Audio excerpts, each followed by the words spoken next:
Haleluya. Haleluya. Yang dilengkapi dengan kuasa Tuhan sehingga bayang-bayangnya menyembuhkan orang, saudaraku. Saudara, hal yang sama juga bisa bekerja bagi kita semua, bisa terjadi bagi kita semua. Amin, saudara. Yaitu kita bisa dilengkapi Tuhan dengan kuasa dari Maha Tinggi, dengan kuasa Roh Kudus, sehingga kita bisa mengerjakan pekerjaan Tuhan bukan dengan cara manusia, bukan dengan kekuatan manusia, hikmat manusia, tetapi dengan kuasa Roh Kudus yang memang sudah disediakan Tuhan bagi kita. Amin, saudara. Tuhan sudah menyediakan kuasanya itu bagi kita, saudara.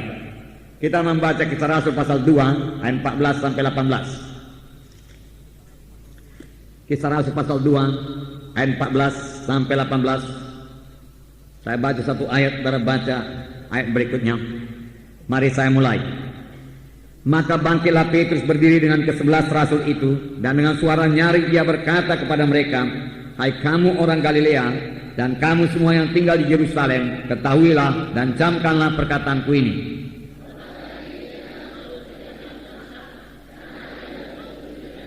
Tetapi itulah yang difirmankan Allah dengan perantaraan Nabi Joel.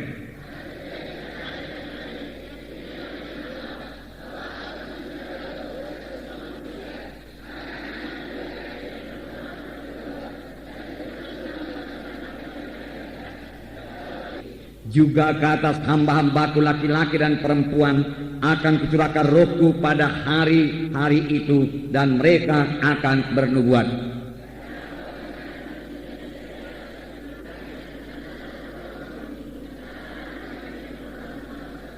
Ya, sampai situ dulu. Nah, saudara yang kekasih dalam nama Yesus, khotbah Petrus ini, saudaraku, sangat berkuasa. Memang kemudian dia menerangkan mengenai kematian Tuhan Yesus dan kebangkitan Tuhan Yesus. Dan akibatnya, saudaraku, 3.000 orang bertobat pada hari yang sama. Di pagi hari itu dia berkhotbah, saudaraku, 3.000 orang dibaptiskan, bertobat dan dibaptiskan pada hari yang sama. Boleh jadi pada siang hari, boleh jadi pada sore hari, saudaraku. Nah, ini terjadi setelah Roh Kudus memenuhkan Petrus. Perubahan yang luar biasa terjadi pada Petrus, sehingga Petrus pada waktu itu juga mengerti bahwasanya apa yang terjadi pada waktu itu, yaitu pencurahan Roh Kudus. Pada waktu 120 orang berkumpul di bilik atas, lalu satu deru angin keras memenuhi ruangan itu, memenuhi seluruh Yerusalem juga. Lalu hinggaplah lidah-lidah api di atas tiap-tiap orang, dan mereka semua penuh dengan Roh Kudus, dan mereka mulai berkata-kata dalam bahasa-bahasa yang lain seperti yang diilhamkan Roh kepada mereka untuk mengatakannya. Lalu semua orang terheran-heran. Minggu yang lalu sudah kita baca, karena mereka mendengar orang-orang ini berbicara dalam bahasa-bahasa di mana mereka telah dilahirkan, padahal mereka sama sekali belum pernah belajar bahasa tersebut. Nyatalah ini pekerjaan Roh Kudus. Tetapi beberapa orang mengolok-olokkan dan berkata mereka ini mabuk anggur. Segera Petrus berdiri dan berkata, mereka ini bukan mabuk anggur, tetapi inilah yang dikatakan oleh Nabi Joel.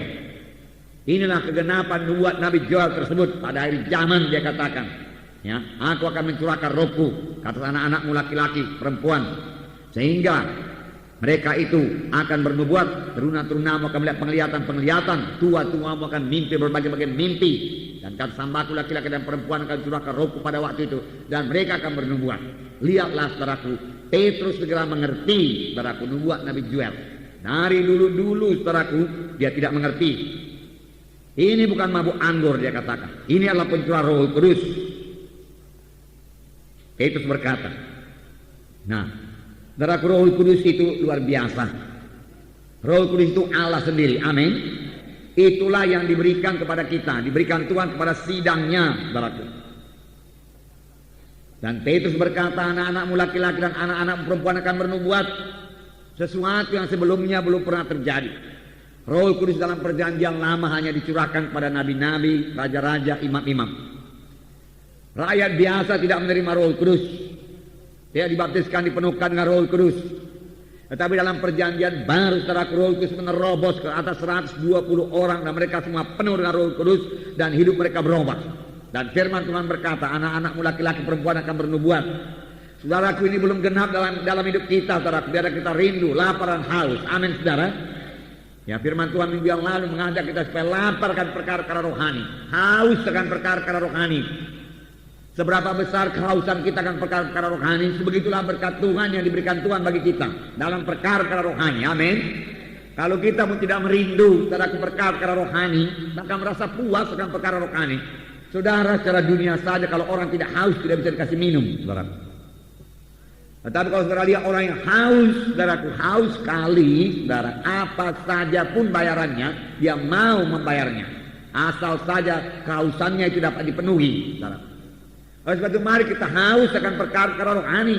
Saya katakan hari minggu yang lalu, haus akan urapan Tuhan, haus akan tanda ajaib, tanda mujizat, ya. Haus akan perubahan dalam hidup kita ini, ya. Kenalah kemiskinan kita akan perkara-perkara rohani, sehingga kita haus, baik kita dikenyangkan, baik kehausan kita itu dicukupi Tuhan. Firman Tuhan berkata, berbahagialah orang yang lapar dan dahaga dan haus akan kebenaran, karena mereka itu akan dipuaskan. Nah, mimpi, berbagai-bagai mimpi, melihat penglihatan. Biar kita pertama-tama peka akan hal seperti ini. Itu pekerjaan Roh Kudus. Lebih daripada kemampuan manusia. Manusia biasa tidak bisa dapat seperti yang dikatakan mimpi, berbagai-bagai mimpi. Mimpi yang punya arti. Orang dunia ini semua bermimpi. Tetapi dia tidak tahu artinya apa, saudara. Tetapi sama seperti Yusuf, saudaraku, mimpi Firaun pun bisa ditafsirkannya dan membawa keuntungan baginya, saudara. Ini semua pekerjaan Roh Kudus, dan Roh Kudus masih bekerja sampai sekarang. Amin. Roh Kudus masih memberitahu perkara-perkara yang akan datang sekarang ini, saudara. Ya. Biarlah kita, saudaraku, sungguh-sungguh mohon pimpin Roh Kudus, sungguh-sungguh menjadi orang rohani, saudara. Di sini kita melihat pengertian Petrus segera bertambah, terbuka pikirannya. Dia mengerti perkara-perkara rohani.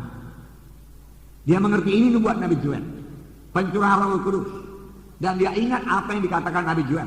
Firman Tuhan sampaikan Nabi Joel, pada akhir zaman, hari-hari terakhir mencurahkan Rohku, pemuda-pemudamu akan bernubuat, dia katakan, ya, melihat mimpi, penglihatan dan lain sebagainya. Dia tahu terus, saudara. Padahal tahukah saudara, sebelum itu Petrus sangat berat dalam pengertian rohani, berat sekali dalam pengertian rohani. Tuhan Yesus menceritakan kepadanya, saudaraku, bahwasanya dia akan disengsarakan, disalibkan, mati, kemudian bangkit pada hari yang ketiga. Ini penderitaan Tuhan yang pertama, yaitu pada waktu Tuhan dipermuliakan di atas sebuah gunung. Apakah kata Petrus, dijauhkan Allah daripadamu, dia katakan. Ya. Tetapi Tuhan Yesus berpaling dan menengking Petrus. Ya. Nyahlah ke belakangku, hai iblis, karena engkau bukan memikirkan perkara Allah. Ya. Petrus tidak mengerti, Petrus tidak mengerti sama sekali apa yang dikatakan oleh Tuhan Yesus. Dan pada suatu kali juga waktu Tuhan mengajar murid-murid, Tuhan Yesus berkata, banyak perkara-perkara yang aku mau ajarkan kepadamu, tapi sekarang ini kamu belum sanggup menerimanya. Belum bisa, tidak bisa diterima dengan akal pikiran manusia. Perlu Roh Kudus untuk itu. Amin, saudara. Perlu Roh Kudus, itulah dia pekerjaan Roh Kudus, saudaraku.